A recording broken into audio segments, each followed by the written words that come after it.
ಏನು ನಮ್ಮ pollution control board officer meeting ಕರೆದು ಮತ್ತೆ ಸಾರ್ವಜನಿಕರ ಮೀಟಿಂಗ್ ಕರೆದು ನೀವು ಖುದ್ದಾಗಿ ನೋಡಬೇಕು.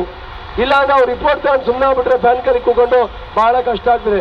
ವಿಶೇಷವಾಗಿ ನೋಡಿ, ನೀವು ಈ 8-10 ಜಿಲ್ಲೆಯಿಂದ ಬರ್ತಕ್ಕಂಥ ಎಂಟ್ರೆನ್ಸ್ ಅಂದ್ರೆ ಈ ಕರ್ನಾಟಕಕ್ಕೆ ಮಧ್ಯಭಾಗಕ್ಕೆ ತುಮಕೂರು ಜಿಲ್ಲೆಯ ವಾರ್ಡ್ ನಂಬರ್ 1 ರೋಡು, ಅಲ್ಲಿ ವೆಂಕಟೇಶ್ವರ ಇಂಜಿನಿಯರಿಂಗ್ ಇದೆ, ಅದರ ಪಕ್ಕದಲ್ಲೇ ಶ್ರೀದೇವಿ ಮೆಡಿಕಲ್ ಕಾಲೇಜ್ ಇದೆ.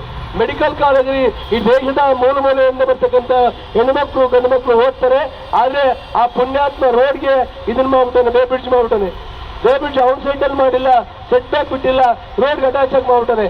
ಅಲ್ಲಿ ವೇ ಮಾಡ್ತಕ್ಕಂಥ ಲಾರಿಗಳೆಲ್ಲ ನಿಂತು ನಮ್ಮ ಹೆಣ್ಮಕ್ಳು ಫ್ಯಾಕ್ಟ್ರಿ ಹೋಗೋಕೆ ಆಗ್ತಲ್ಲ. ಇದು ಜ್ವಲಂತ ಸಮಸ್ಯೆ ನಂಬರ್ 1.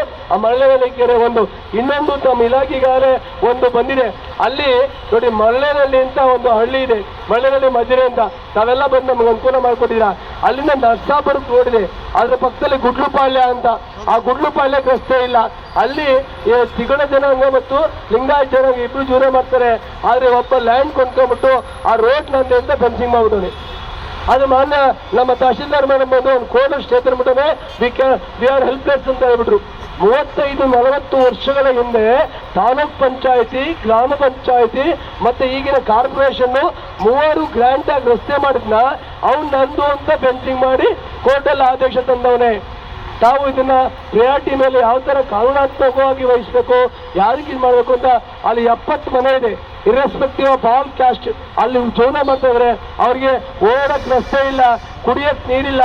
ಹೇಮಾವತಿ ಲೈನ್ ಹಾಕಿದ್ರೆ ಅಗಲಿದ್ದಾನೆ, KEB ಲೈನ್ ಕಟ್ ಮಾಡಿದ್ದಾನೆ. ಈ ಹಿಮ್ಸೆಲ್ಫ್ ವಿಸಿಟರ್, ನಾನು ಯಾರ ಹೆಸರು ಹೇಳ್ತಾನೆ, ನಾನು ಯಾಕೆ ಹೇಳ್ತಾ ಇದ್ದೀನಿ ಅಂದ್ರೆ, ಈ ನಾವು ಬದುಕದ್ನ ಹೆಂಗೆ ಮುರ್ರಾ ಬಟ್ಟೆ ಮಾಡ್ತಾರೆ, ಅದು ಕಾನೂನಾತ್ಮಕವಾಗಿ ಹೆಂಗ್ ಸಾಧ್ಯ ಅಂತ ನಾನು ನಿಮ್ಮಲ್ಲಿ ಮನವಿ ಮಾಡ್ಕೊಂಡ್ರೆ, ಕಳಕಳಿಯ ಪ್ರಾರ್ಥನೆ ಮಾಡ್ತಾರೆ. ಅದು ನಿಮ್ ಗಮನಕ್ಕೆ ಬಂದಿದೆಯೋ ಗೊತ್ತಿಲ್ಲ. ಹೀಗಾಗಿ ನಮಗೆ ನಮ್ಮ ಗಿರೀಶ್ ಅವರು ಎಲ್ಲ ಈ ತುಮಕೂರು ನಗರದ ಎಲ್ಲ ಸಮಸ್ಯೆಗಳನ್ನ ಹೇಳ್ತಾರೆ. ನಾನು ಅಷ್ಟು ಪ್ರಬುದ್ಧನಲ್ಲ, ನಿಮಗೆಲ್ಲ ಒಳ್ಳೇದಾಗಲಿ. ಅಂಗನವಾಡಿ ಮೇಡಮ್ ಇರೋ ಅಲ್ಲ, ಒಂದಿಷ್ಟು ಸೇವೆ ಮಾಡ್ತಕ್ಕಂಥ ಏನ್ ನಮ್ಮ ಆಫೀಸರ್ಸ್ಗೆ ಏನಾದ್ರು ರೂಟ್ ಬೇಸಿಂದ ಏನೋ ಇನ್ಫಾರ್ಮೇಶನ್ ಕೊಡ್ತಕ್ಕಂಥವ್ರು ಆಶಾ ಕಾರ್ಯಕರ್ತರು ಮತ್ತು ಅಂಗನವಾಡಿ ಮೇಡಮ್.